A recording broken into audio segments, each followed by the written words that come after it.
joining us today. My name is Clayton Anderson, host of this fine establishment. I'm also covering the Houston Texans for Torah Times of the Fansided Network.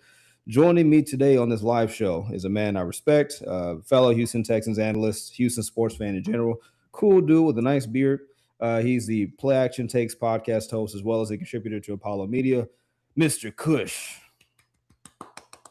What's up, sir? Appreciate How it, you doing appreciate today? it. We're doing great, man. Ready to talk some Texans football. I don't know about you, but this offseason for me has been way too long. It feels like it's way too long till August. Training camp starts, preseason starts, and the season starts. So, man, I'm ready. I'm ready. Man, you and me both, brother. Man, listen, we're in the heart of the dead period, and you can feel it.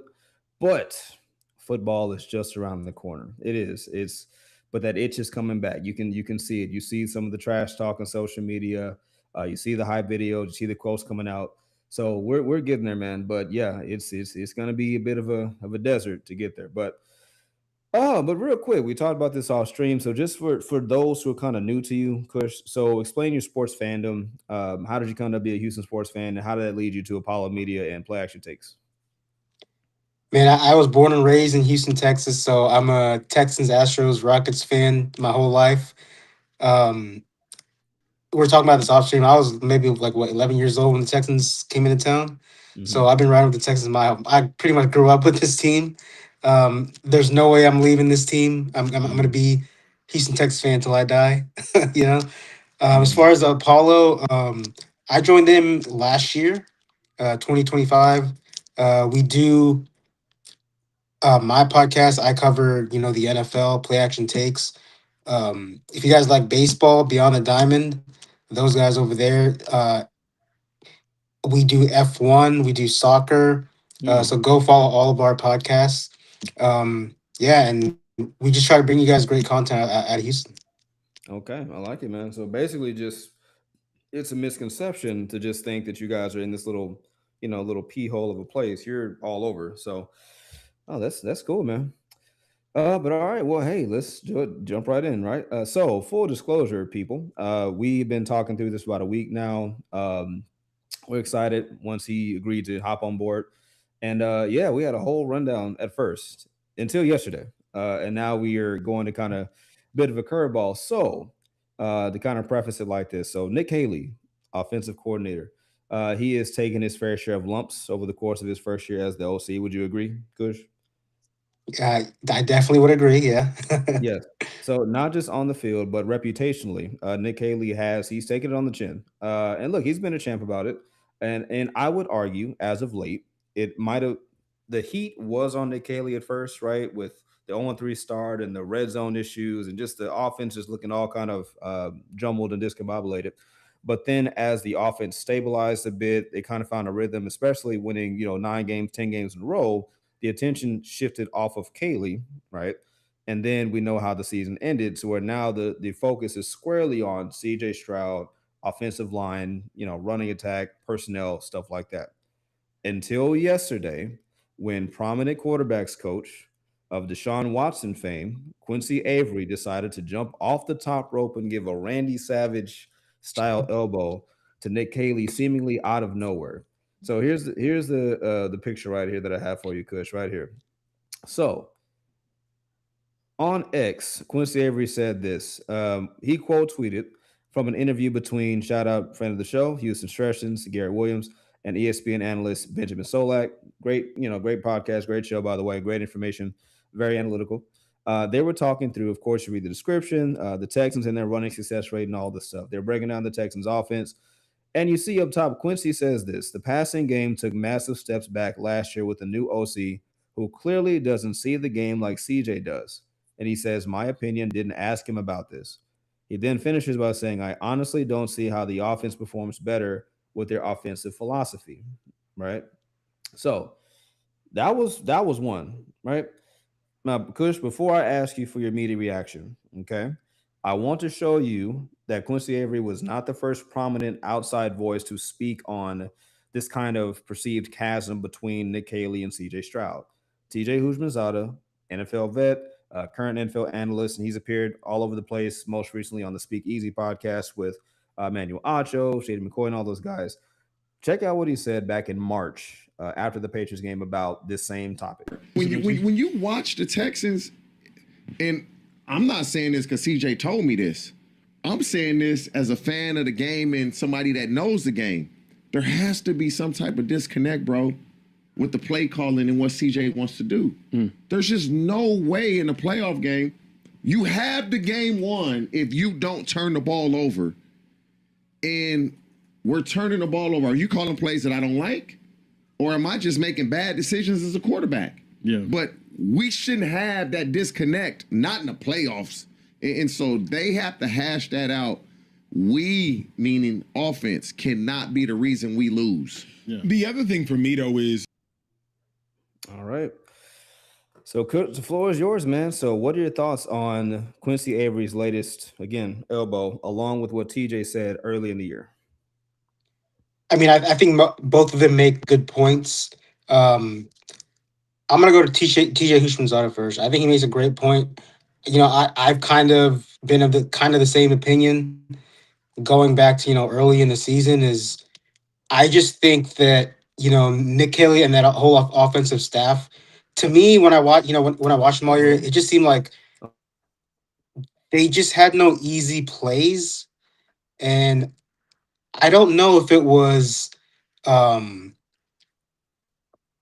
I don't know if it was they ran plays that he didn't like or if there was a disconnect there, but I just feel like that he makes these guys make a good point, and hopefully this off season going into next, it's going to um they're just going to collaborate better, and I just feel like if they run a few plays at the beginning of games that CJ likes, the offense will just go way smoother.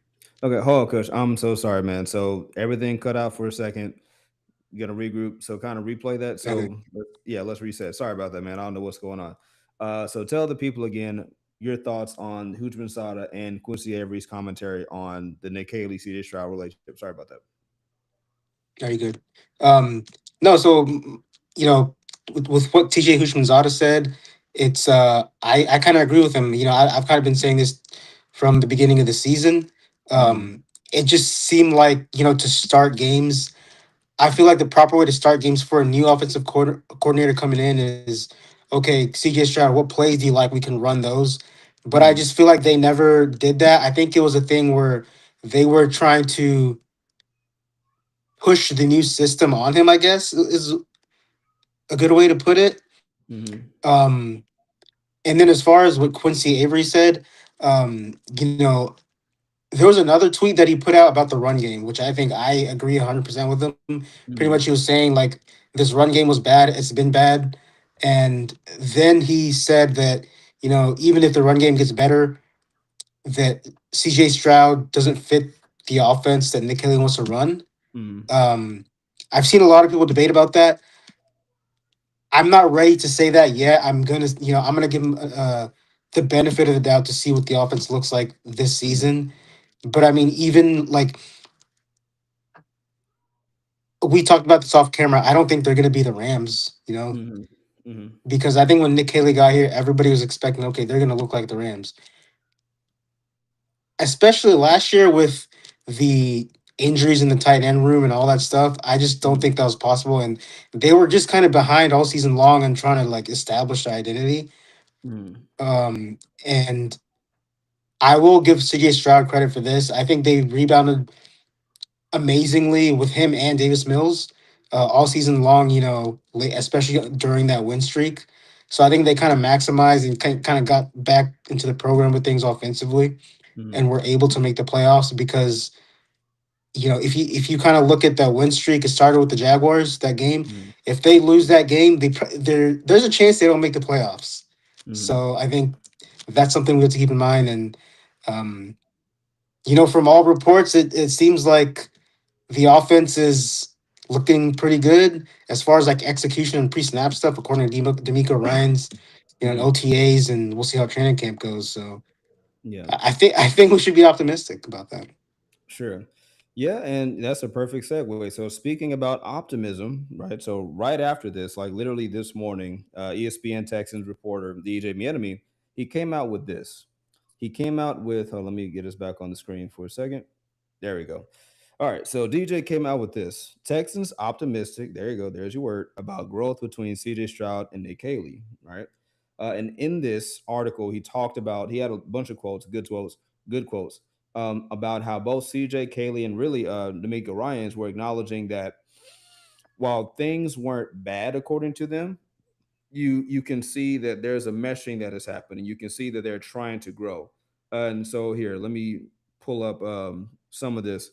So for example, right here, actually here, let me give you this one. All right, there you go. Stroud said this in DJ BNM's article. I watched a lot of film to try to fix things, Stroud said. I tried to introduce some things to Kaylee that I'm used to that I've done in my past that I like to do so we can do that a little more. I think we're both growing, we're creating a better relationship and growing as an offense and just trying to make it the offense for the 2026-2027 Texans and doing things that everybody is good at and doing things that we've done in the past. So we're growing in that area. Their connection is part of why Ryan's called this offseason the best Houston has looked throughout the spring since he arrived in 2023. Right? So stuff like that. So now going back to the previous clip that I was trying to show you, it says here, Stroud being able to communicate with his offensive coordinator is vital in building a player coach relationship. And that is something that was lacking at times during his first two seasons in the NFL with former OC Bobby Slowick. Right? So my thinking of this is no, the offense is not where we wanted it to be. Caley himself even said to John Alexander of the Houston Chronicle that maybe he was a bit overly aggressive, or not overly aggressive, but he was a bit overly ambitious, is what he said. And he was trying to do things that maybe did not line up with the personnel that he had, which, again, by the 0-3 start, you can look and say, yeah, that tracks. Yeah. Yeah. So then you look at DJ Bieniemy's piece where basically it's understood that again, while they would never tell you that they were the worst offense in the NFL and Caleb didn't know what he was doing, they're acknowledging that there is growth. That in year two, there are things that CJ and Caleb are now doing at a mesh point that did not exist before, and that beyond that did not exist at all under Bobby Slowick. Because again, with Bobby, and I told somebody this on X because they they asked, how are we saying that Kaylee's any better than Slowick, or that was kind of their thought process. And what I told them was, well, if you look at Slowick's tenure here, I mean, what defined his era and eventually his exit was the fact that it was his way or the highway, right? Like even before Stroud got drafted, you heard the stories leak out by like Lance Zierlein and others that said that they kind of got into it, in the draft process to where it almost cost the Texans Stroud because Slowick allegedly got in his face and told him, I don't give a, blah, blah, blah about college, it's the NFL, all this stuff. And reportedly, Stroud said his visit with Houston went terrible and he did not think he'd be here. So that was the foundation of year one of Stroud and Caley. I mean, sorry, Stroud and Slowick. So then Slowick goes on. They have this historic rookie season, the most yards CJ's passed for, offensive rookie of the year, all these, high watermarks, great job. And then after that, just, you got 1 year of that, right? In a very quarterback friendly offense that honestly does not ask a lot of the QB at the line of scrimmage because it's Slowick, it's the center. They're kind of doing the setup, and CJ was there just to throw the ball, right? However, again, if you recall, Slowick's offense had trouble for about a month straight, Kush, of being able to score in the second half. You remember that, and I remember that, right? And the only time they broke that streak was against the Dallas Cowboys, and the defense had to do it first when Petrie and Barnett teamed up to knock the ball loose from Tyler Guyton's hand and take it to the house, right? So this is the kind of stuff that Stroud had to deal with Slowick. There was no collaboration. With Caley, at least there's collaboration and an acknowledgement that Caley was trying to figure things out, and he had to really kind of figure out what he had. So that's just kind of my thing. No one's saying that Caley's been perfect, but he's openly admitting that I took my lumps. I was overly ambitious. I tried some things that maybe I shouldn't have tried. And eventually we had to adapt, which is good. And now you have CJ in year two of this offense saying, hey, now I'm going from just trying to adopt to what Katie wants to do. And I'm trying to season in, hey, this is what I think. This is what I think could work, blah, blah, blah, like that. So kind of in a roundabout way, I wanted to kind of finish my point with this, Kush. I agree that stylistically, if you look at a CJ Stroud and a Nick Caley, the two just fundamentally seem like they would not work. CJ is more of he's a gunslinger. He is not risk averse. He's very fine with testing defensive backs in the intermediate to deep parts of the field. right? That's what helped him, get famous in year one. However, in the NFL, defenses and defensive coordinators, they are paid to adjust and make you look silly for trying that again. So now we're in the phase now where CJ has to adapt and, still be that gunslinger. Do not lose your aggressiveness, but he has to be smarter situationally in this offense that he has. And it seems like at least he's taken much more ownership to do that. But Kush, what are your thoughts? I got another video after this, but what are your thoughts about what I just said? Man, first on the Slowick thing, I think you make a great point, but the one thing I want to bring up that I just don't think a lot of people are talking about is Slowick was a good offensive coordinator for a team that's kind of coming from the ground up and trying to um, get more than like 5 or 6 wins. Mm-hmm. And the problem with that was the Texans were way ahead of schedule Mm-hmm. after 2023. I mean, nobody expected them to make the playoffs the first year of D'Amico Ryans and Bobby Slowick, in 2023. So now you Right. get into 2024, you're like, man, we feel like we're a Super Bowl contender based on how we kind of ended the last season. Mm-hmm. You got Stephon Diggs. You have the three-headed monster that just could never stay healthy that year with Tank Yeah. Dell, Stephon Diggs, and Nico Collins. And but the problem remained where your offensive line wasn't that good. Yep. Um, Joe Mixon really helped your run game that year, but I think the ugly truth about that whole situation is they were a year early. Bobby Mm-hmm. Slowick was a good offensive coordinator to get them out of the ground, but was he Mm-hmm. the right guy to kind of lead them and on a Super Bowl contending team? Probably not. Mm-hmm. Um, and there was just a whole lot of other factors that kind of factored into it. Obviously the offensive line, the injuries, and I think one of the main ones was Stroud. After 2023, not to say that he didn't improve, but he never like truly developed after that season. You Mm-hmm. kind of, you kind of in the last few years kind of saw some things that he's probably had to improve on that he never Mm-hmm. really did the last 2 years. Whatever the reasoning may be, I don't know. But Mm-hmm. in 2025, I know the consensus is that Stroud didn't have a good year. I mean, that's what people are saying nationally. I disagree Mm-hmm. with that. I think he improved on things that he kind of struggled with in 2024. Mm-hmm. Obviously, the injuries, the concussion knocked him out for a few games. And then Mm-hmm. obviously, what everybody's looking at is the last 2 games where he just he just didn't. He had probably the two worst games of his entire career. Mm-hmm. I don't think that that's the quarterback that he is, but that's what everybody's looking at. But Mm-hmm. yeah, I think the main issue is Stroud never really developed in the way that other guys have. Mm-hmm. Um, Caleb Williams being one of them. I think he developed nicely last year. Mm-hmm. Bryce Young being one of them. I think he developed last year. So that segueing into the Nick Caley stuff. Mm-hmm. The first year was kind of rough. It was kind of rough, but Mm-hmm. I think this year there's hope and there's optimism just because the way that D'Amico and all those guys are talking about their OTAs and stuff just gives me hope Mm-hmm. because we never really had this with Slowick, just like you said. Mm-hmm. And Caley and Stroud, offensive game plan wise and offense wise, might not be initially a good fit, but Mm-hmm. after one year of watching him being coached up by Caley, you can see he's starting to make improvements into his game where he's weak. So I think that's cause for optimism and hope. And like we said before, we're probably not going to be the greatest show on turf Mm-hmm.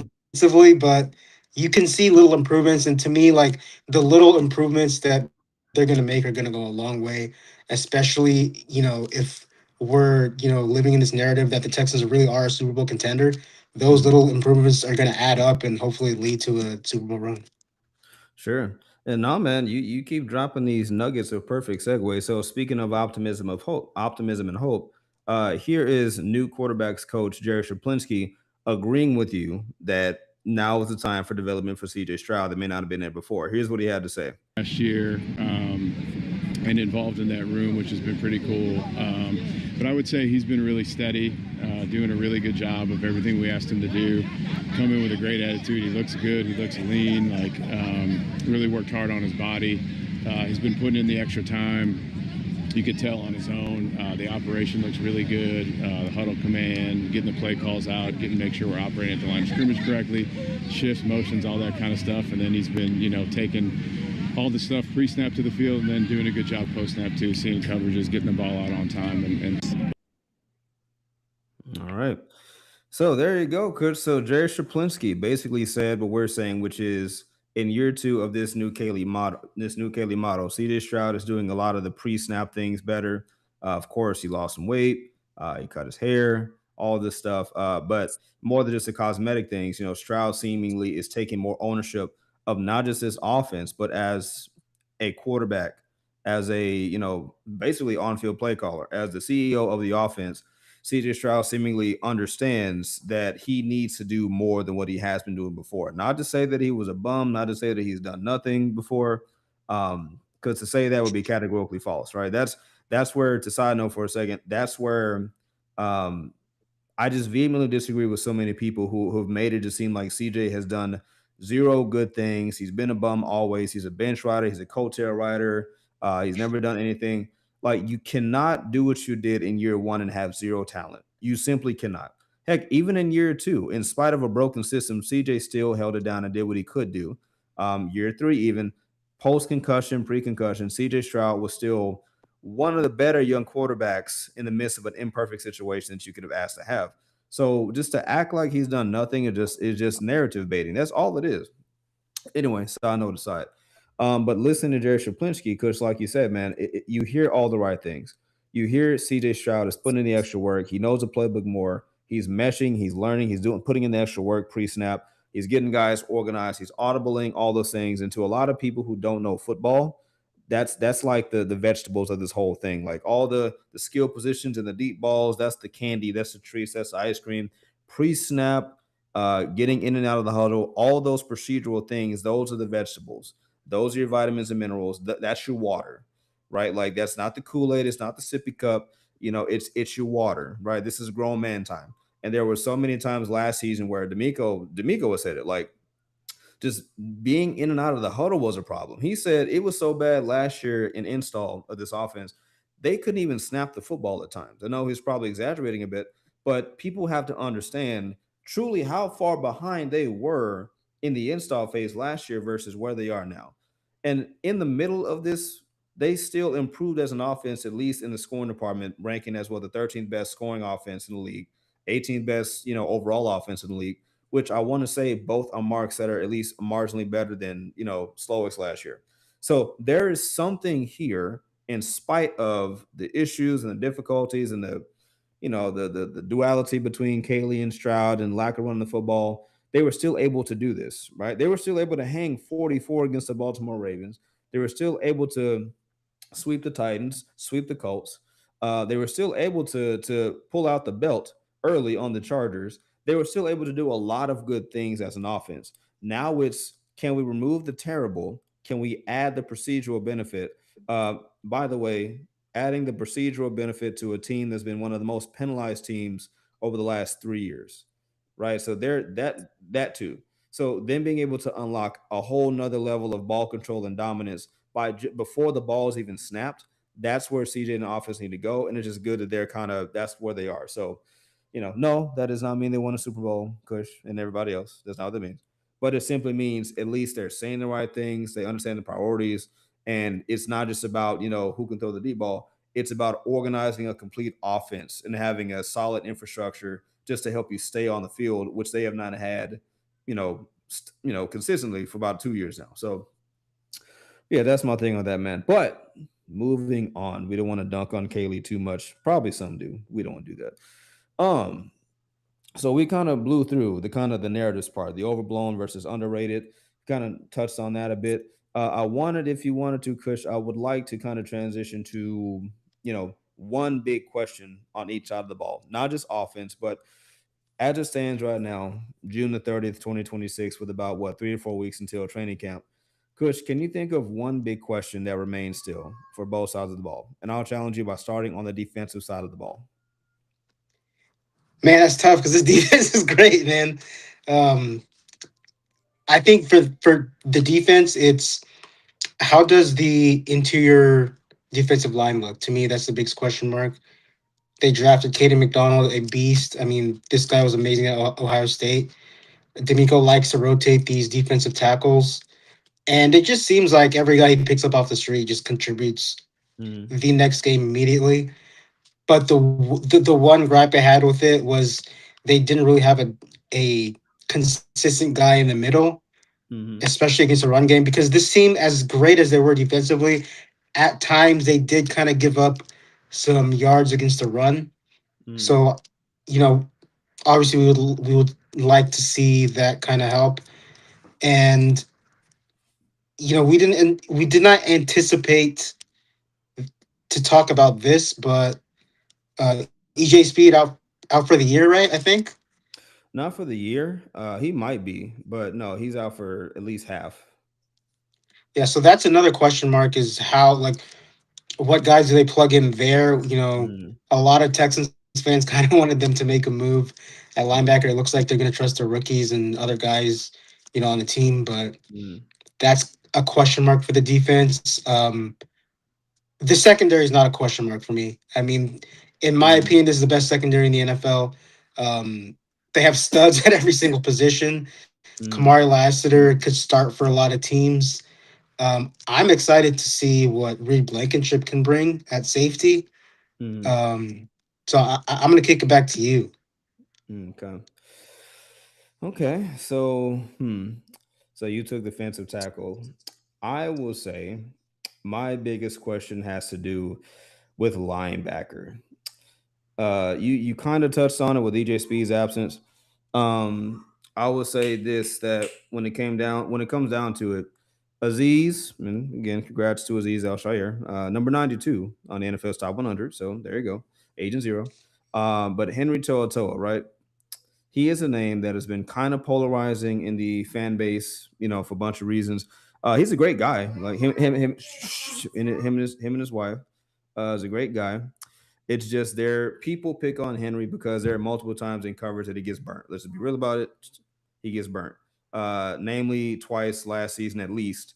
When it came to really you can say three times, but most notably against the Raiders, when he had Ashton Genty who took him on that wheel route deep. And then you had what against the Denver Broncos? Was that Hamler? I forget. I forget who that running back was, but same thing. Took him deep on the wheel route touchdown.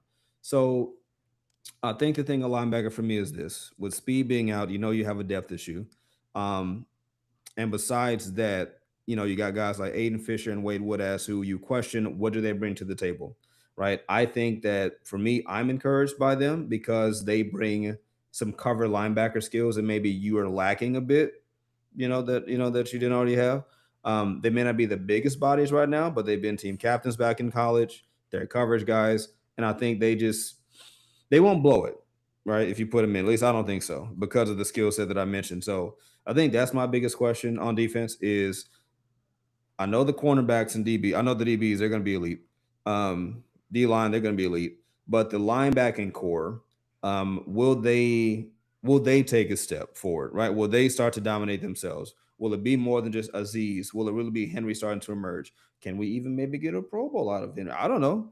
Like, just what more can we get out of the linebacker unit? Can we get a few more interceptions over the middle at linebacker? Is kind of what I'm thinking, and add that third layer to your defense. All right, so I'll flip it back to you. So now on offense, right? Besides the obvious, right? I will challenge you. Do not say CJ Stroud. What is the biggest question on the offense besides CJ Stroud and Nick Caley that you have? Just to preface, I wasn't going to say CJ Stroud. I wasn't going to say CJ Stroud. But it came down to two things for me. Um, I think the obvious I think the obvious answer is for a lot of fans is Tank Dell. How healthy is going to be, right? Okay, okay, Um, okay. You we escaped. don't know how healthy he's going to be. I'm excited for him to come back, but I think the one that I went with is the biggest question for this team is the run game, because when Mhm. you get into playoffs, there's two things that every team that has success in the playoffs, this type of success that we want to have, is they stop Mhm. the run and they can run the football whenever they want to run the football. Right. The Texans cannot run the football whenever they want to run the football. They We have cannot. yet to see that. Hopefully, David Montgomery's in town. We address the offensive line with the draft Mhm. picks, with the free agency additions to kind of establish that identity. Mhm. But, I'm going to say that while we're all excited about what we could be, in the run game this upcoming season, we just don't know yet until we see it on the field.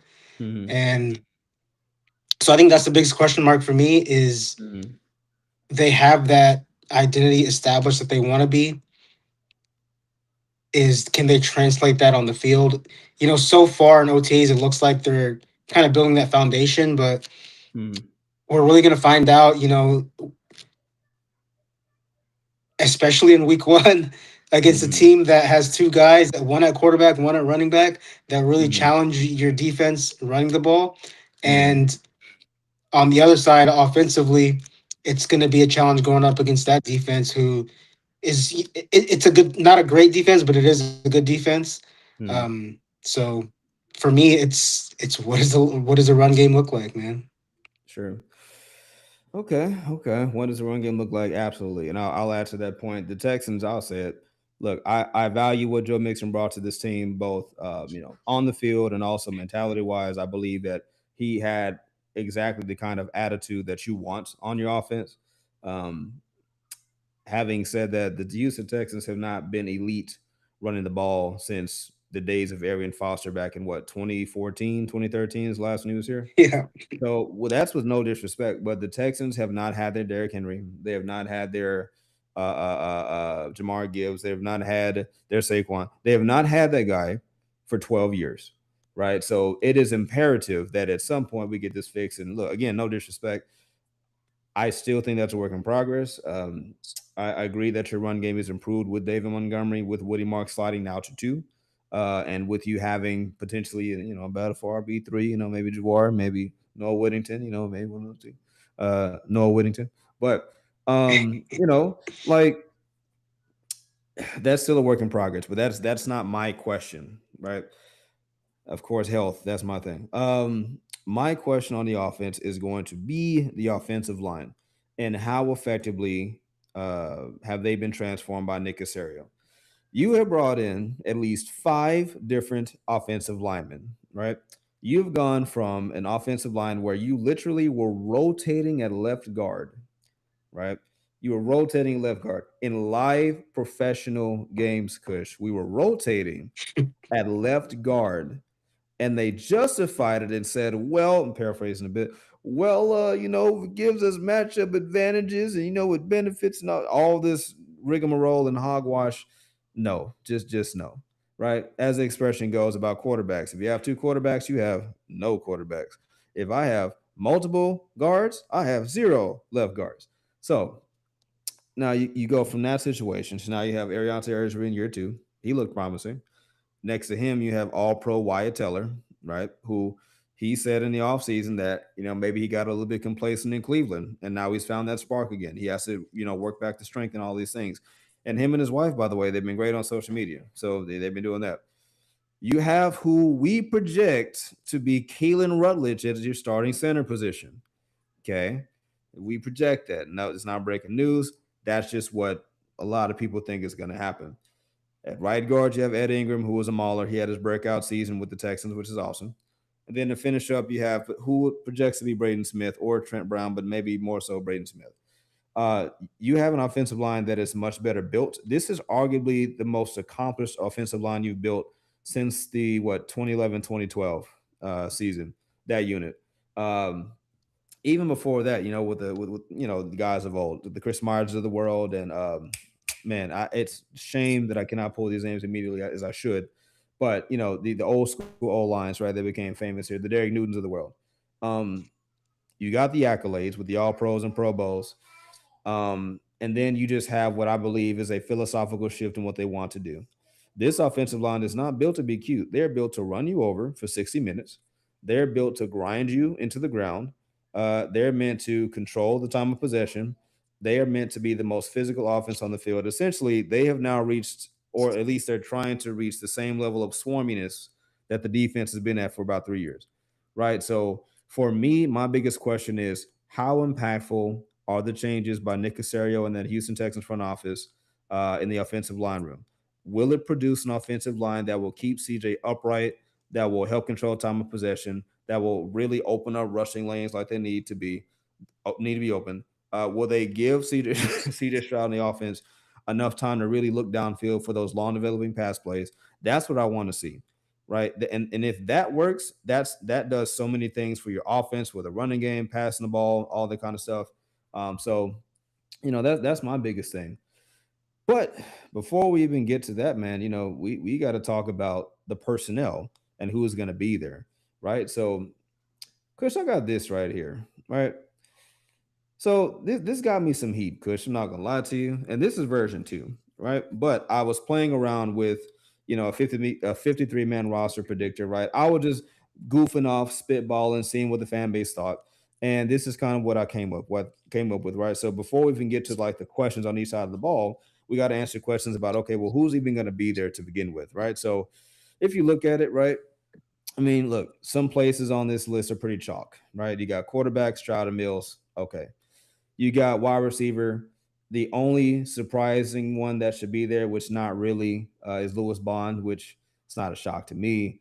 Okay, representing the Lewis Bond fan club, by the way. I don't know if you're in the group, but you know, so much trouble in the LBC. Okay, but Lewis Bond is there. Tight end, that one was kind of controversial, right? Because you got Schultz. I got Foster Moreau at tight end two, Brevin at three, and then Klein at four. Okay. And really the most chalky one, I believe, should be left tackle to right tackle, because that's just what we discussed. So, Kush, looking at this graphic really quickly, is there anything here that you vehemently disagree with, and why? Or do you agree? I think the Lewis Bottom one is interesting because I think it's a very real possibility that he makes the team. It looks like he's been having a good OTAs. Hopefully, he has a good training camp. I think the one that probably causes the most controversy is Marlon Klein. A lot of people do not like that draft pick. I didn't have a problem with the player. I probably had a problem with when they picked him. But Hmm. at the same time, I think looking back on it, like a lot of tight ends were coming off the board. Hmm. I really like Oscar Delp out of Georgia, but it seems like they liked Marlon Klein above all those guys. Hmm. I think the one thing with him is the injuries. You can already kind of see like he's hasn't really been healthy in OTAs. Hopefully, he gets healthy in training camp and makes enough plays to make the team. I think he can be a good weapon. Hmm. Um, I'm interested to see what they do with Blake Fisher because Blake Fisher's a guy they picked early a few years ago. He really had his first start last year in his career against the Chargers. So obviously, we've kind of been looking for a little bit more from him. Hmm. And then the other one is man, let's see. Trent Brown's the other one. Hmm. Um, I feel like Trent Brown to me last year when he finally got healthy and got on the field kind of changed a lot of things for this offense last Hmm. year. Especially in that game against the Bills. Hmm. I I don't know if I'm going out on a limb here. I Hmm. don't think it's 100% that Braden Smith is going to start over Trent Brown. Is that a hot take? Hmm. No, it's not a hot take. It's lukewarm, lukewarm. Yeah, because I've seen it before. I've seen people kind of mention like that might be more of a battle than what we might think it is. Right. I mean, I do like Braden Smith. It's a good signing. He was good with the Colts, but I'm not 100% committed to saying that he's definitely going to be the starter over Trent Brown. I think it's going to be a battle. Hmm. Um, it's just because obviously Trent Brown is a Caley guy. He's a Patriot guy. They're good. I know a lot of fans don't want to hear it, but Hmm. obviously they're gonna have that bias as far as like who they're gonna start, who they're gonna play, all that stuff. Mm, Um, yeah, I think Trent Brown's an interesting one. Other than that, I know Texans Twitter just is not very fond of Jake Andrews. no, not at all. Not at all. Um, Mm, I just think it depends what Rutledge looks like. They did, put him under center. So I think, is it going to be, if he does start the season at center, is it going to mm, be a smooth transition? I'm not ready to say that. It may be a little rocky from the start, but obviously I think his potential is way higher than Jake Andrews. So I think if that does happen, as a Texans fan, I think I kind of just have to like deal with it. And um, yeah, and with Jake Andrews, it's the only reason that I would see them starting him over Keelan Rutledge is injuries, or mm, Rutledge just has a bad camp. I yeah. don't. Obviously, you can't predict injuries, but the bad camp part of it, I just don't think that's gonna happen. I think Rutledge is gonna beat out Jake Andrews. Mm. Kind of looking at these other positions, I don't see this position on your chart, but I was thinking about it the other day. If they do have four tight ends on this team, what happens to Cade Stover? I feel like they use Stover as a fullback. Oh yeah, that's right there. So the intention was that RB4, RB5, basically those are your fullbacks. Fullbacks. Okay, okay, I got you. Yeah, it is Yeah, not I think labeled, but yeah, that's basically it. yeah. Other than that, I mean, I can't say that I have a problem with the depth chart. I mean, look, I mean, the I thing, think I think it's valid. I think it's valid. sure. I mean, look, I was asked about this, right? Why are you doing this? Do you want to just be right? And of course, the person made sure I knew there wasn't like a targeted question. They just were asking in general. And like I said, honestly, this was a thought experiment. I put that out there just to see what the fan base would say. This was not the first version. It really wasn't. As a matter of fact, let me see. Do I have the first version for you? Because I can show you what got me more heat than this one. Let me see. Let me see. Matter of fact, is this it right here? Let me see. Do I have it? I'm gonna bring it up so that you can see what kind of got me interrogated the first time. Yep, here you go, right here, right here. All right, sir. So this was version one, right? This was the one that kind of started the conversation. So quarterback still the same. Then you look over running back. I had Noah Whittington originally at RB3. Which in my heart I still do, but it's like for version two, let me just because version two was supposed to be the fan driven one. So the fan said Jawar Jordan RB3, fine, cool, slide him in there. But the original was Whittington. Receiving core was the same. Tight end, as you can see, I did not even have Cade Stover on the graphic like at all. That was on purpose. But of course, you got Dalton, Foster, Brevin, and then offensive line still kind of the same, right? So the biggest changes were Whittington at RB3 instead of Jawar, um, Cade Stover not being on the list, and Marlon Klein not being on the list. That's what got me the most interrogated, But again, I did that on purpose so that experts and fans and analysts could look into it, give me your feedback. All right, cool, and that's what produced, version dose right here, where clearly I made updates, right? So, and none of this is real, by the way. Just putting it out there, Kush. Let me get into the mic. None of this is real. Okay. This is a mock. This is for content. This is like to get you talking. And guess what? We're talking about it. So it It did did. its Yeah, job. we are talking about it. It did its job. But it's not one of those, you know the difference, Kush, between like, some cool content conversation where it's like, all right, cool, that's you can see that versus just some kind of out of the blue, just straight disrespect, engagement baiting kind of thing where there's really no credibility to it. That's not what this is. This is a very much you could squint and see this like right now, right? Like, and I could be wrong. Things happen. IR trips and pup lists, and guys have bad camps, like you said. But for the most part, I mean, looking at this, okay, Gerard RB3, British Brooks, the team likes British Brooks. Cade Stover fullback simply because he has tried to split reps from fullback to tight end in the event he might need to. That's very realistic because in his 2 years going on 3 years here, he's not done much. So if he wants to give himself the best chance of staying in Houston, then yeah, diversifying his portfolio is exactly what he probably should do, and he's not the only one. Um, yeah, and then of course I got Brevin as high as I do because I just think the team likes Brevin.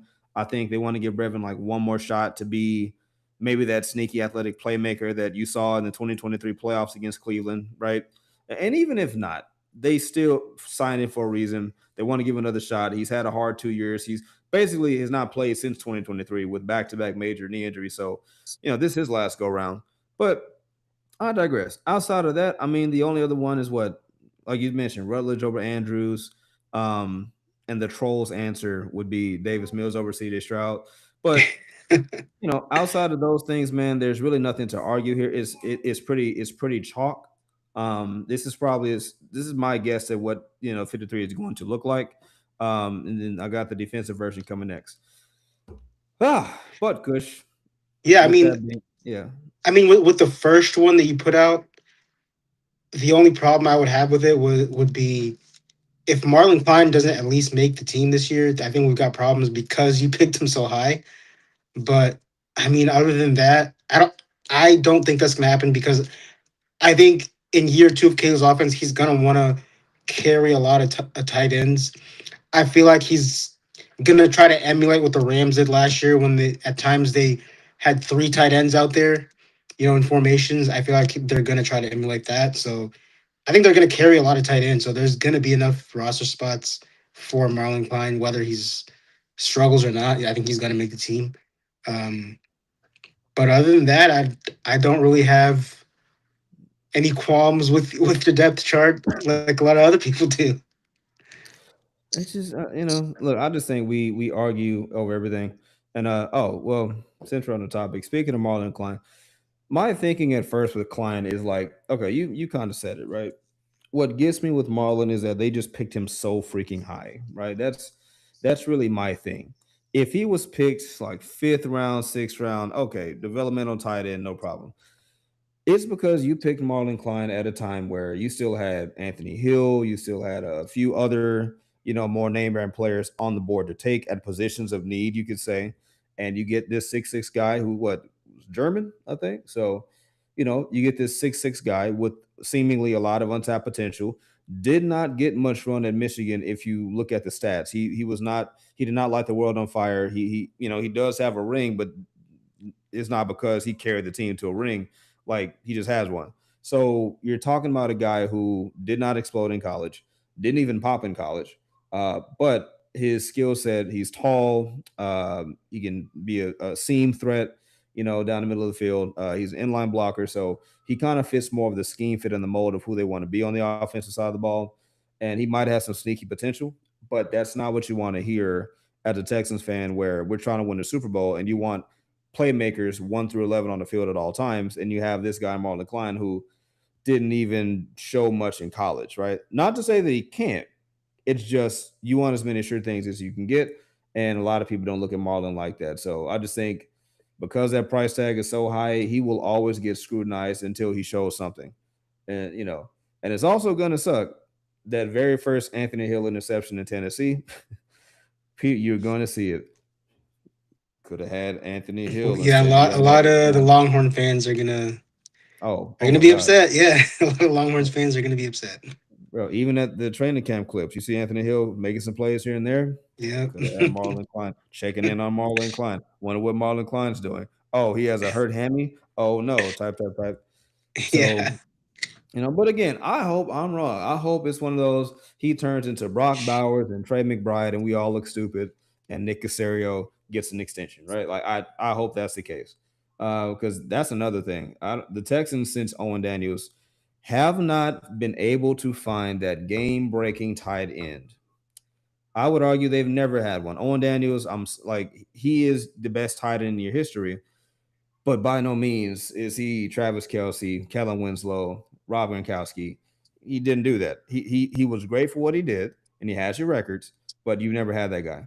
So that's another pet peeve of mine. It's like besides the running game, it's just I'm waiting on that guy for Houston because I feel like if they find one of those, oh, it's a wrap. I feel like an elite tight end is one of the biggest cheat codes that you can have as a football team. And if the Texans can ever tap into that, then it's wraps. But Kush, kind of our final little thing that we're going to do on this live here. And again, thank you, Kush, for joining me. Thank you, whoever's here, watching us. Again, we're in the heart of the dead period. We're trying to be as entertaining as possible while also giving you some good analysis. We're not just trying to give you some fluff. Um, Last thing, using the NFL, what was this? Perry Pick'em, courtesy of, what is this? Yeah, NFLPerry.com. There you go. So I got this graphic up. No, it is not active because I had to screenshot it. Cannot share. So cry about it. But Kush, we're going to go through and we're just going to go game by game real quick, rapid fire. Kush, you will tell me in the audience what is your score predict. I'm sorry, not score prediction, but what is your schedule? Yeah, record prediction. There you go. Sorry. What is your record prediction for the Texans in the 2026 season? Are you ready, sir? Let's do it. Awesome. All right, week one, Buffalo Bills, Houston Texans. Who we got, Kush? Buffalo Bills, Texans. The Mm-hmm. Texans defense owns Josh Allen. I'm going 1-0. Josh Allen's coming to the House of Horrors. The defense is going to dominate him again. Texans get a week one win. Okay, so 1-0 Texans. And by the way, Kush, I don't know if you saw this, but I've been broadcasting this to those who listen. I actually made a bet with a writer of the Buffalo Down, Brandon Ray. And I said that depending on which team wins or loses, if the Texans were to lose, I got to go through a table. Right. So that's on the line here. So I'm gonna need the Texans to clutch up here. I don't For mind your doing it. sake, I hope the Texans win. Look, I don't mind doing it. Look, I'm even trying to put a charity kind of thing to this. So if we can maybe raise money for a charity, a children's fund, or something like that, I think that'll be pretty neat. So I don't know how that looks, but we're gonna try to set that up. But yep, that's on the line. So about to do that. All right, week two. Well, actually, I got to give my prediction. Um, mm, Week one is hard, man, because I believe as much as the Texans have dominated Josh Allen for years now, um, I just feel like the Buffalo Bills are due. I don't know why. I feel like they've been embarrassed so much, specifically in Houston, and they know it. It's like, oh man. So, but I'm gonna go Houston, man. I think the Texans are just best built to win this specific game early. I think the defense is gonna come out nasty, guns blazing. They may not get 6 sacks a game like last year, but they're still going to harass Josh Allen. I think your secondary is going to be nasty, especially you added Reed Blankenship and Kamari Ramsey, and Justin Reed is back, and Jalen Smith and all these guys. Like, man, Derek Stingley might mess around and tie Jonathan Joseph in just this game in picks. So we'll see. But I'm gonna go Texans in a close win, man. Probably what 23-20 or 23-16, something like that. Not a blowout, probably by one score, but I think the Texans will pull it out late. Week two, Cincinnati Bengals versus the Texans. First time these two have played since 2023, where the Texans also won that game on a walk-off field goal. Kush, who do you have? I'm going to go Texans win this one just because Joe Burrow and the Bengals have a bad reputation early on in the season. They play down to the competition a lot and they Mm, drop a lot of games early in the season, which to me still confusing. But I think the Texans defense and their improved offense is going to be good enough to beat this team. I mm. like what the Bengals have done in the offseason, but I'm going Texans in this one. All right. Yeah, me too. Same reason as with the Bills, right? The Texans defense just, I mean, they just got it, man. They're going to harass Joe Burrow with Trey Henderson now being gone. And again, I haven't followed the Bengals' offseason moves as closely as I probably could, but I just know with losing Trey and you already had a historically poor defense last year, I just don't know how much that defense can really grow over one offseason and against this defense. So whatever improvements they made, I just think you're walking into a bus off, especially because we're at Reliant. So I think the Texans go up 2-0 as well, sir. All right, first road game of the year, Texans Indianapolis. Who you got? The Colts, I don't know what they're doing right now. The I kind of go back to the Sauce Gardner trade last season, and Mm, that still baffles me. mm, I think the Texans go in there and beat the Colts. Obviously, I think it's going to be close, but mm. I just don't like what the Colts has been doing this offseason. Um, Hell, I might go Texans in a blowout. I don't know. Right. Yeah, man. No, again, Mike, Pat, and I, for episode one of We Won Houston, we talked about this. We talked about how the Colts, they just look like they're the team that is most primed for regression. And regression would be nice because you break it down. Jonathan Taylor's on the final year of his contract. He wants a new deal. Daniel Jones just got his leg back. Remember that. He had a fracture and then he had a ruptured Achilles. Alec Pierce is coming back from an injury. You trade Michael Pittman, you have Sauce Gardner, who he's coming back also from his, in his cap, but he look like he's fine. You release Kenny Moore, Trevarius Ward. I just hope the best for his health because with those concussions, I just don't know how much more you can expect from him. So you got all that going on. Then on top of that, you have Shane Steichen and Chris Ballard, who are both, I want to say, in their last years of their deals, I think, or at the very least, they are definitively on the hot seat. I think the Colts, man, they just have a lot going on against a They team, just the have Texans, way too many question marks up bro. there. And I just think the Texans are right now. They're that buzzsaw that this is gonna be a season long revenge tour. They want to get this bitter taste of defeat out of their mouth and embarrassment. I just think the Colts. I like how you said it. I think it's gonna be blowout, maybe. Probably not like stupid blowout, but probably about like 10, probably double digit, something like that. I think But so too. so we're talking 3-0 Texans. Okay. Dallas Cowboys, we're back at home again. You got the in-state rivalry. Dallas Cowboys, Houston Texans. Kush, who you got? As far as the Dallas Cowboys, I was a little, last year I was kind of high on them, not for them to make the playoffs, but I thought they would be good. Their offense is amazing. Um, Unpopular opinion amongst the Texans fans out here. I'm a big Dak Prescott guy. He gets a lot of hate, but I think he's one of the best quarterbacks in the league. It's Mm-hmm. going to be a crazy environment here in Houston with the Dallas fans and our Houston fans. I'm going to go the Texans. I think this one might be a shootout just because of how good that Dallas offense is. But I initially say that, and then I kind of look at our defense, and I think our defense can cause a lot of issues for that offense. And I'm just really looking forward to the environment of this game in the city of Houston. And Texans and Cowboys are always fun, man, with the fans. But I'm gonna have to go with the Texans. Sure. So you got them 4-0, four up, four down. I respect it. I'm gonna be right there with you. Yep. I think so. Again, not to disrespect the Dallas Cowboys offense, they just re-signed Javante Williams to a new deal. So they want to run the football, but we know their two nuclear weapons are their 2,000-yard receivers and C.D. Lamb and George Pickens. We know this. Um, it's tough because with our secondary, while yes, they are very much locked down, the Texans are susceptible at times to the deep ball. And now sometimes it has to be like a perfectly placed one, right? Like literally dead zone drop, almost like a corner kick. Like people talk about it. Keyshawn Booty's play in the playoffs. I mean, literally Stingley was right there, no flag, and Booty had to lay out one handed. Like if you ran that back 10 times, he probably does not make that catch the other 8 times, right? So having said that, though, I think if they maybe either run bracket coverage or again the pass rush gets there, makes that offensive line's day terrible. I think you shut down that pass game enough, and I think you walk away with a win.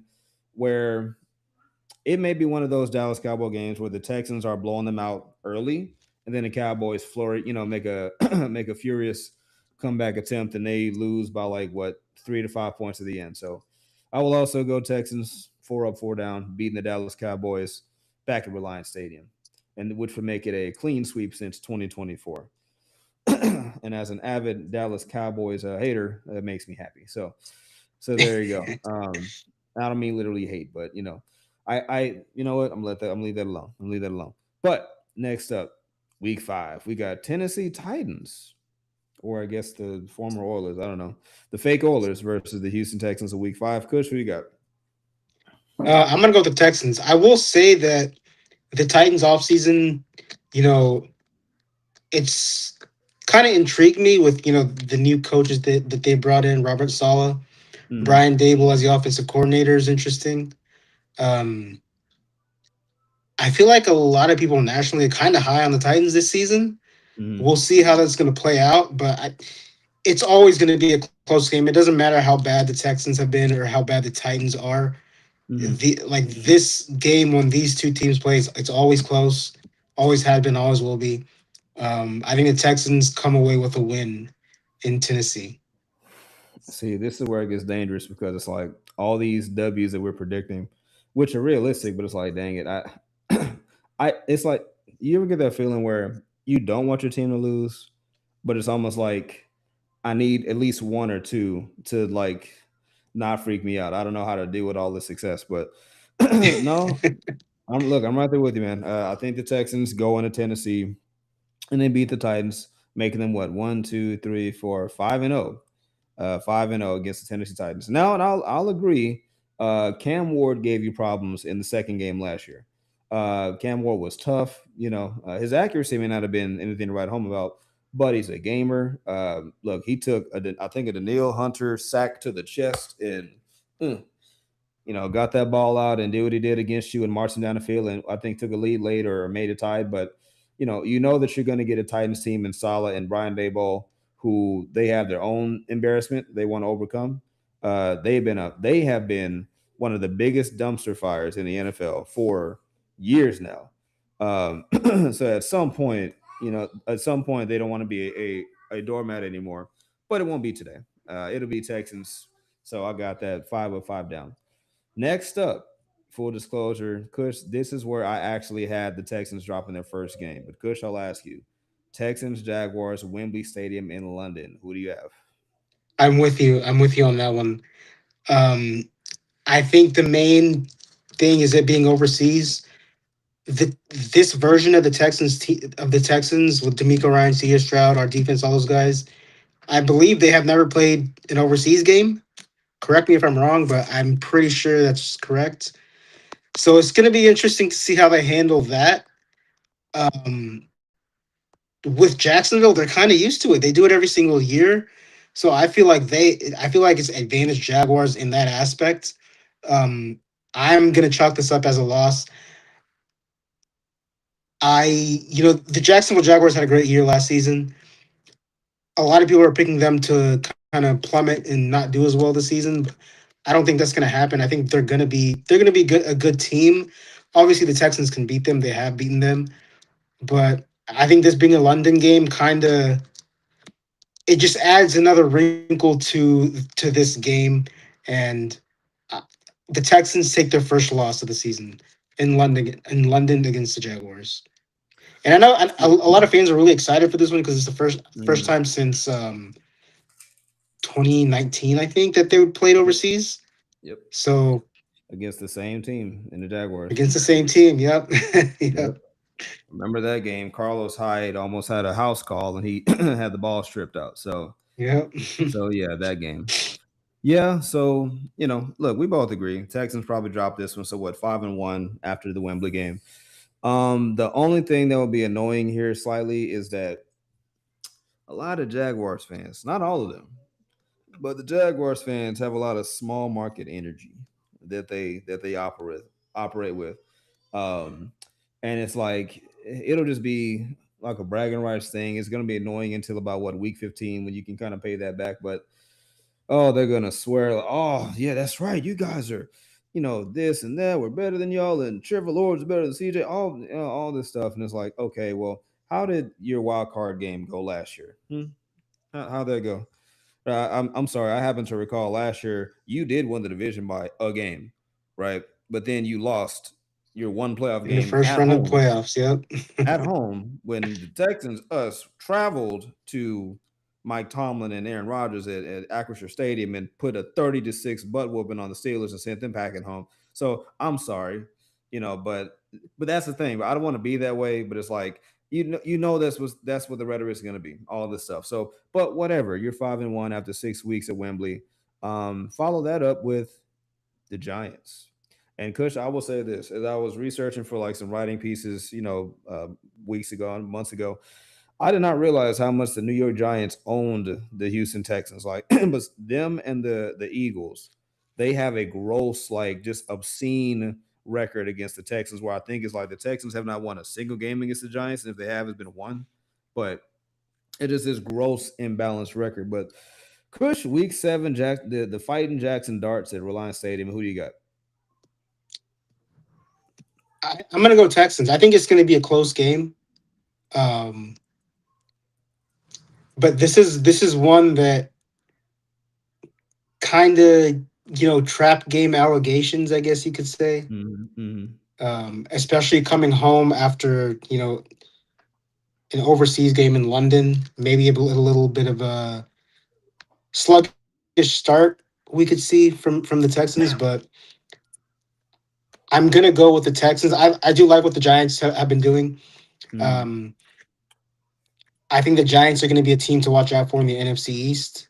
Mm-hmm. With Jackson Dart and their defense and all their new head coach with John Harbaugh.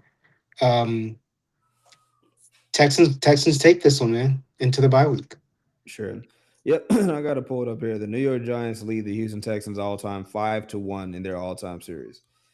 So if it was not one Manning and Peyton, it was the other and Eli that absolutely just mopped us up for years. So yeah, man, this one I got the Texans winning. Also, I just think that especially with them coming off a loss against the Jags at Wembley, they might be motivated, especially with the bye week coming up next. Shout out to the Raw Room because they will be the first one to tell you that you'd rather win that game going into the bye week than to not win that game. So therefore, I think the Texans end their first half of their season pre bye week 1, 2, 3, 4, 5 drop 6-1. It's a great record, solid. Great record. After that, you got the LA Chargers, who, let me just get this out there. I think the Los Angeles Chargers have the best PR team in football. I say that because for some reason, no matter how bad Herbert looks, no matter how bad the Chargers look, no matter how much they underachieve or what they don't accomplish, they will always end up in somebody's top 10 quarterbacks list, top five ASC teams list. Oh, this is going to be the year Harbaugh and Herbert, all this stuff. I don't understand it. I'm not trying to be a hater. I'm really not trying to be that guy. But they just got to have the best PR team in the NFL. But Kush, week 9 after the bye, who do you have? Texans Chargers on the road. Man, I'm gonna predict this as a loss. Mm, I think this is a matchup, especially with their new offensive coordinator Mike McDaniel. mm, I think with the Chargers, I'll say the first 3 or 4 weeks, I think it'll take their offense a little bit of time, but mm, I think after that, if they can stay healthy, that offense is to me it has potential to be one of the scariest offenses, not just in like a scoring way, and just like defensively going up against those guys, against Mike McDaniel calling the plays, Justin Herbert. As much criticism as he gets for the playoffs, mm, this guy can put up 300, 350 yard games with the best of them. He's a quarterback built out of a freaking lab. He's amazing, great talent. Um, I think this is one of those games where the Texans defense is going to play pretty good, but I think Justin Herbert can make a few more plays in this game to win this game for them.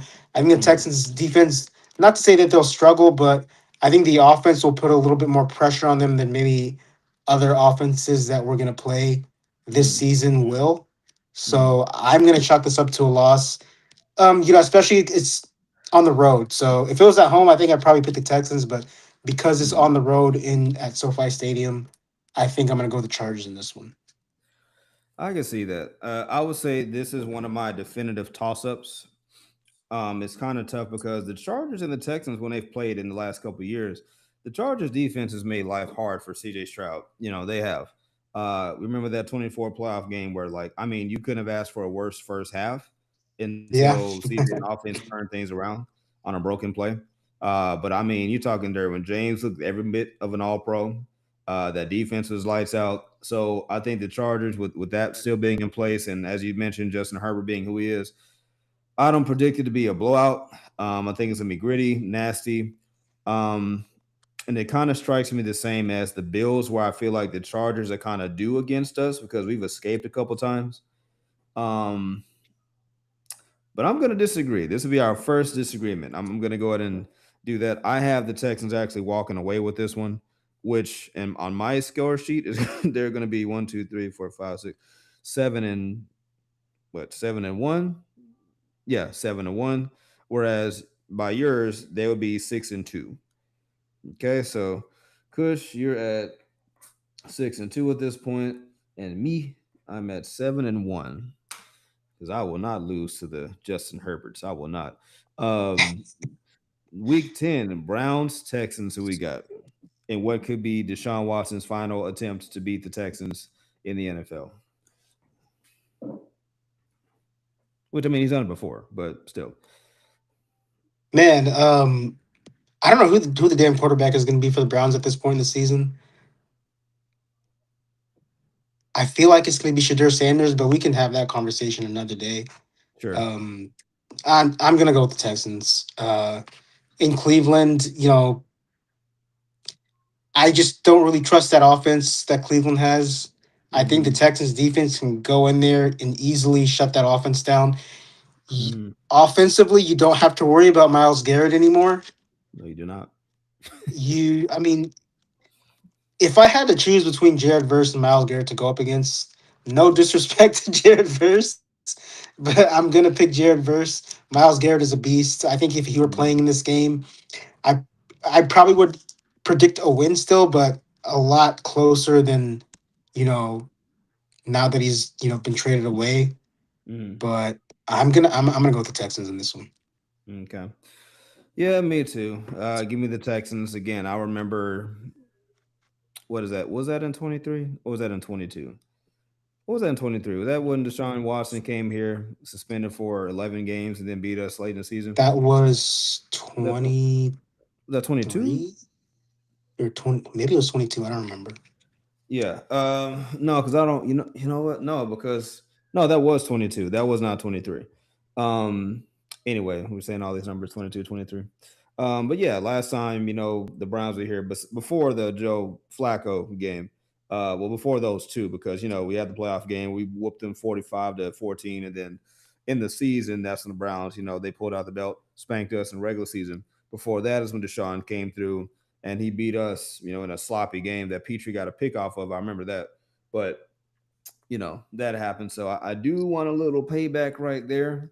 I just really want that. I do. So I have the Texans winning there also. So that brings us up to 8-1 for me, 7-2 for Cush's Texans. So next up, Week 11, and I want to say this is where the rivalry jerseys will be presented. So Colts Texans Week 11 at home. What do we got? Well, if it's rivalry jersey week, I gotta predict a win on this one. You gotta win in your rivalry jerseys.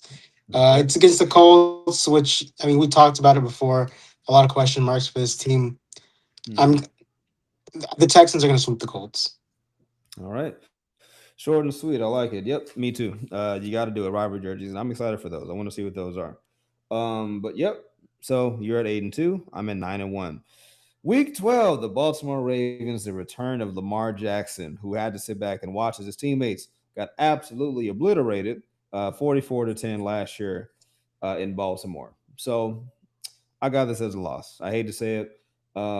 Baltimore has been one of the boogeymen of the Texans, along with the Giants, along with the Eagles, heck, along with the Packers too, which we'll talk about later. Annoyingly, I got to give Baltimore credit. I respect them tremendously. I just think they just play such a smash mouth style of football that a lot of defenses have a hard time with. Not to say that they're just going to like run over the Texans defense, but again, Lamar Jackson, he's an MVP for a reason.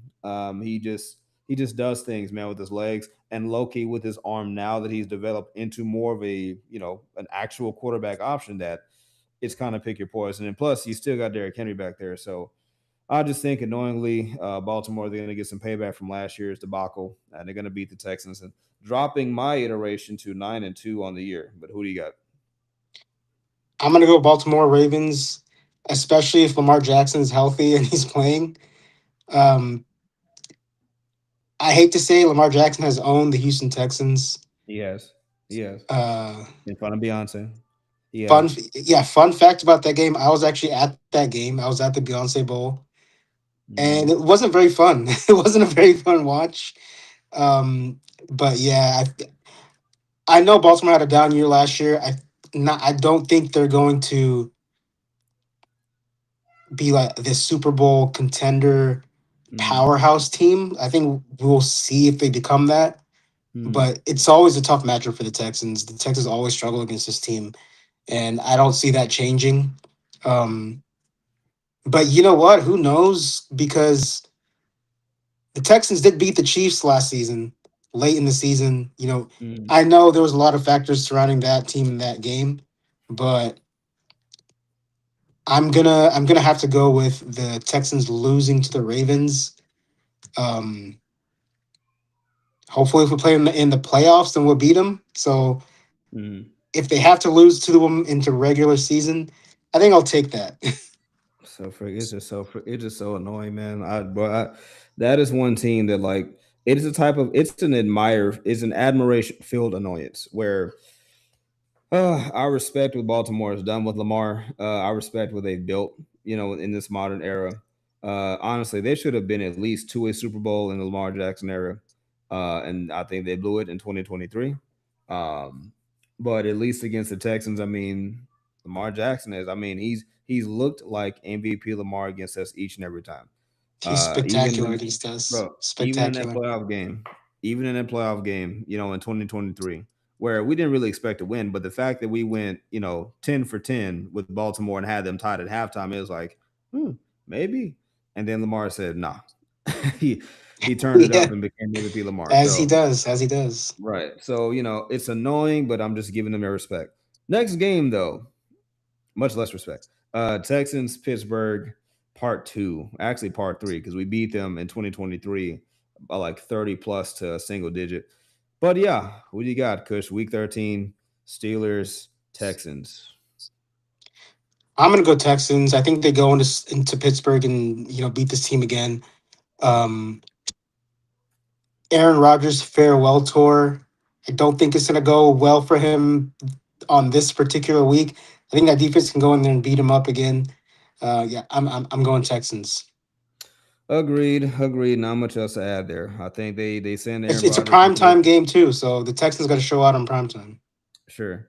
Oh yeah, yeah. You want to show that last year wasn't a fluke. I mean, not to say that 30-6 was a fluke, but you want to go ahead and show up and make it real this time. So give Aaron Rodgers that one last Houston L and move on. Right. So week 14 on the road again. Washington Commanders first time against Jaden Daniels, and this another team from 2022 that the Texans lost to, I believe. And I want to say they had Taylor Heineke under center that game. But anyway, Texans Commanders. Who you got, Kush?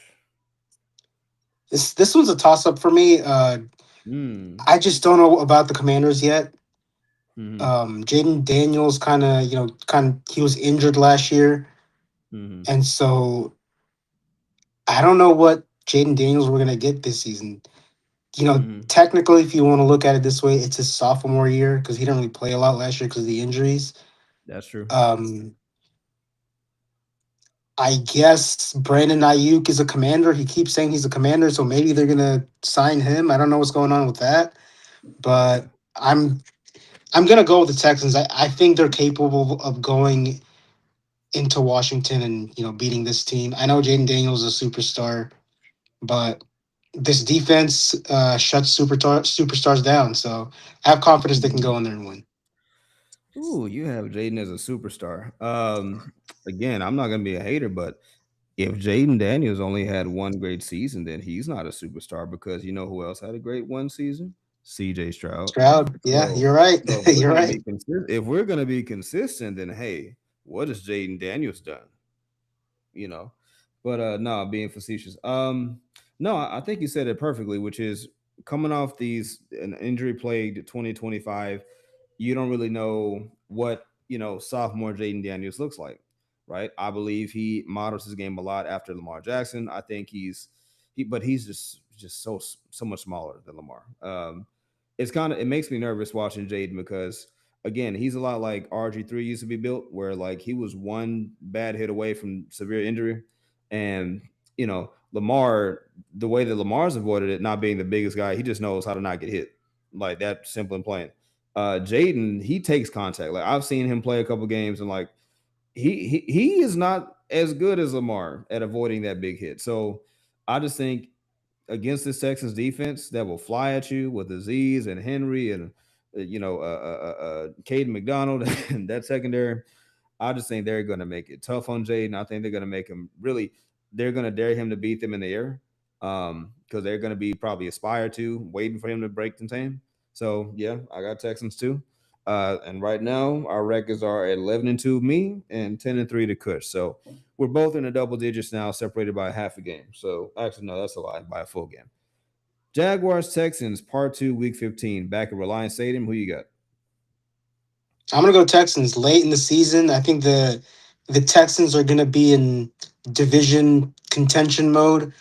I Mm. think this game might be for the division. Mm. Um, I'm gonna go the Texans. Last year we had to hear a lot about that first game against the Jaguars. They barely beat us, and then that Small market second game where energy. they were blowing us out, and we came back. And so this thing between the Jags and the Texans has been back and forth. I'm gonna go the Texans. I say that in mind, kind of knowing that this stretch of games that we're about to predict right here is going to be the most important of the season, Mhm. just because it's going into the playoffs and you're going to kind of find out who you are, heading into the playoffs. So I think Yeah. they start that off with a win against the Jaguars. I like how you said that, man, because for those who didn't peep that, yes, if you look from honestly, you can go from week 12 to week 18 if you wanted to. Well, not 18, but 12 to 17. You going Ravens, Steelers, Commanders, Jags, Eagles, Packers. Right? Like, That's a tough stretch, man. That is a tough stretch. and keep in mind, the Ravens effectively were a playoff team last year. They just, Tyler Loop just missed a field goal kick. Otherwise, the Ravens are in the playoffs facing us in round one. So, for all Hmm. intents and purposes, you're facing playoff team, playoff team, playoff team, playoff team, playoff team, playoff team, right? Like that is one, two, three, four, five, six. On top of that, week 11, the Colts. Say what you will, they had a historic offense through like the first 5 to 7 weeks of last year. So, you know, this is a gauntlet on the back end of your schedule. But having said that, I agree. I think you get some payback against Trevor Lawrence and the Jacksonville Jaguars. I think you make up for the loss in London, and that brings you up to a record of 12-2 with me, and then 11-3 for you. Next up, this is where I have my third loss against the Philadelphia Eagles. Not because I think the Eagles are just far and away that much better, but to your point that you made about like the Giants kind of game, I just think weirdly this is one of those like not a traditional trap game because the Eagles are a good team, but like just a scheduled loss, as it's called, where it just because of where you are facing Philly in the schedule, like it's one of those. If you're gonna drop a game, it's gonna be right here against Jalen Hurts in the Philadelphia Eagles. Now, as I'm saying that, I forgot that AJ Brown is no longer a Philadelphia Eagle. So that potentially might swing my vote, but as it stands right now, I'm gonna leave it as a loss. And my Texans, my version will now be 12-3. But who you got, Kush? I've been back and forth on this for a while. You pretty much since the schedule came out. And when the schedule came out, I was like, man, that's a loss. Christmas Eve, um, Oh my goodness. like you said, the scheduled loss. But I'm feeling a little optimistic today. So Mhm. I kind of equate this to the Texans going on the road against the Chiefs last season, and Mm. finally getting that monkey off their back. I think Mhm.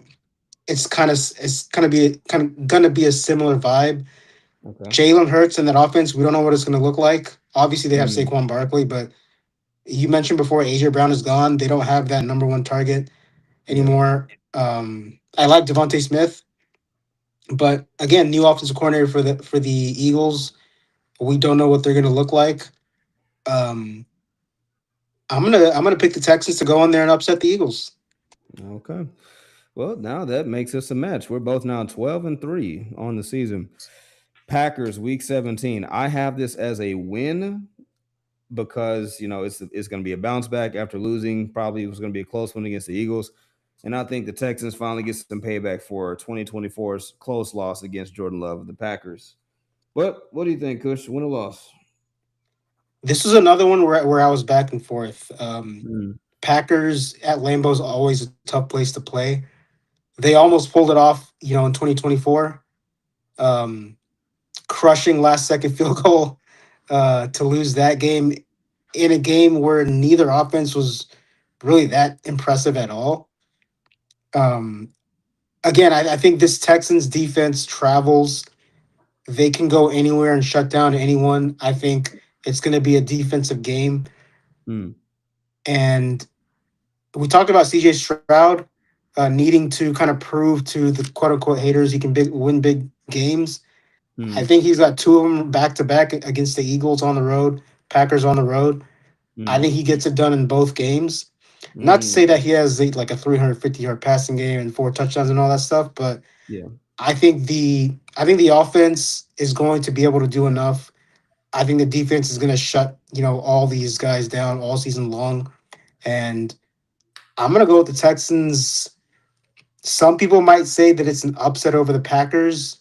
Um, I think another factor with this is Micah Parsons. How healthy is going to be? Is he going to be? Sure.